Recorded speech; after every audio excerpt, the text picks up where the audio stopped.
It's story time. So, this is a tale from Ijokoto. I'm not sure I got that pronunciation correctly, but please pardon me. Okay, so I call it the Buka War. Enjoy.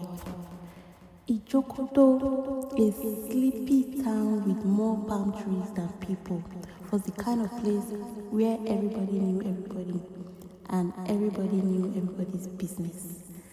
Every afternoon, after the sun don dey comot small, the townsmen would gather at Mama Bisi's buka, not just for the food, but for the real entertainment, arguments, politics, football, field prizes, who married who cheated who. Everything was debated as though the elders of the United Nations were seated around the plastic tables. On one particular Thursday, the argument was hotter than Mama Bisi's pepper soup. Tinubu is the architect of modern Lagos, declared Babatunde, adjusting his slightly oversized buba. His voice was full of confidence, like someone quoting scripture. Baba Ades nodded and wiped his sweaty bald head with a handkerchief that had seen better days. Tinubu kwa, my friend, abeg, that man is only building for himself. Ordinary pothole in front of my shop he cannot fix. The men at the table chuckled. Everyone expected Babatunde and Baba Ade's daily political sparring. But today, an unexpected voice cut through.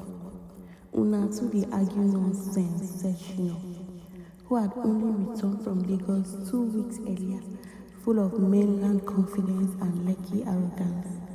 The buka fell silent, heads turned. Na people like una dey keep Nigeria backward. See una, old men, arguing politics like it's backyard ludo. Make una free the matter jare. The young man grinned smugly and took a gulp of his coke. If he thought that would earn him respect, he was very mistaken.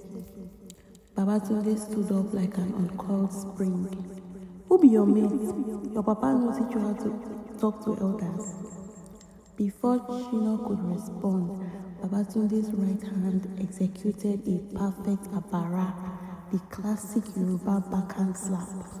It landed square on Shina's left cheek, with the sound of a ripe mango falling. Even the ceiling fan paused for a moment. Shina staggered, but recovered. His pride hurt more than his cheek. You slapped me, you did crazy. Before anyone could stop him, Shina lunged. Chairs flew, tables tumbled, a hot bowl of amala landed on the floor with a tragic splat. Mama Bisi screamed as her carefully arranged Coca-Cola crate crashed to the ground. What started as one slap became a wrestling match that took 3 Okada riders, 2 mechanics and 1 apprentice tailor to separate. But it wasn't over.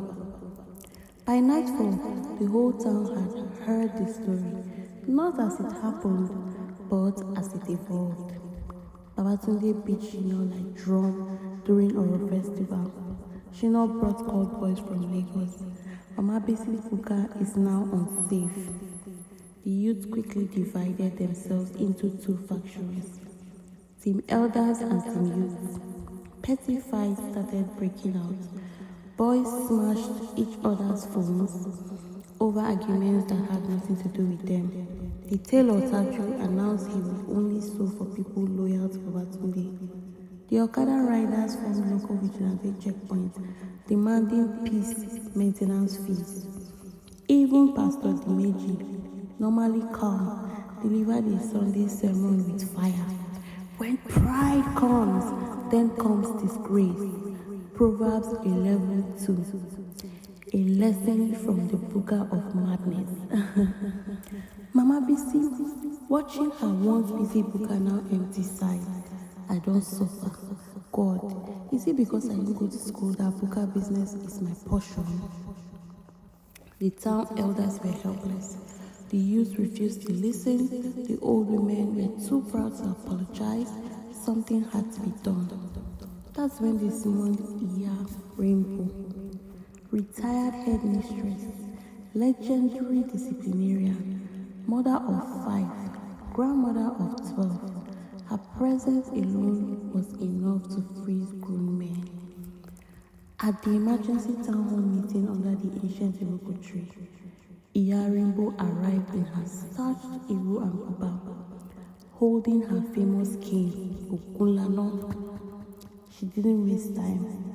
"See all of you, big heads, empty brains," she began. "You fight because of politics? Are you eating from Tinubu's pocket? Is this his house you're sleeping in? See what one slap has cost." She turned to Shino. "You, Lagos returnee, thinking you can talk anyhow because you've been seen Third Mainland Bridge.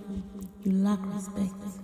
She faced Babatunde. "And you, elder that cannot control hand, must every mouth be answered with slap? Do you have shares in paracetamol factory?" The crowd chuckled nervously. Then she delivered her famous proverb. "You cannot slap sense into a fool. You will only pain your hand. If you cannot tolerate foolishness, avoid conversation, not slap." The town erupted in laughter. The tension melted like butter on hot yam.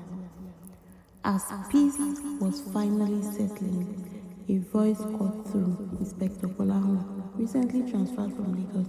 "Good job, Mama Rainbow," he said, adjusting his police cap. "But both parties committed public disturbance. I must take them to the station." Inspector, after we just settled this," Mama Bisi pleaded. "Law is law, Mama." Shina and Babatunde were bundled into the station. They spent the night together with nothing but each other. One sachet of pure water and a shared bowl of curry. By morning, they returned like long-lost friends. Apparently, inside the cell, they had discovered they both supported the same football club, shared mutual friends in Abeokuta, and agreed that Asharo, his yam porridge, was overrated. Peace returned. Mama Bisi's buka became busier than ever. People came not just for the ambala, but to say, "I was here after the buka war." She even rebranded her buka. Mama Bisi's buka war. Amala. Extra peace inside. Inspector Bolahun became irregular, often joking that he was the insurance policy against future buka wars.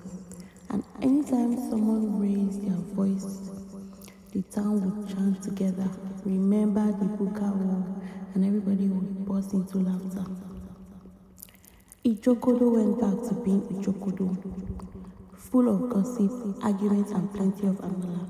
But no one ever forgot the day they almost allowed one slap destroy an entire town. Now, this is the moral of the story from my perspective.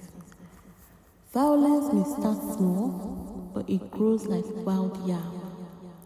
Difficult to uproot, the real strength lies in wisdom, patience, and sometimes a headmistress with a koboko. So violence of any form is never good. The end result is never pleasant. Say no to violence. Thank you for watching.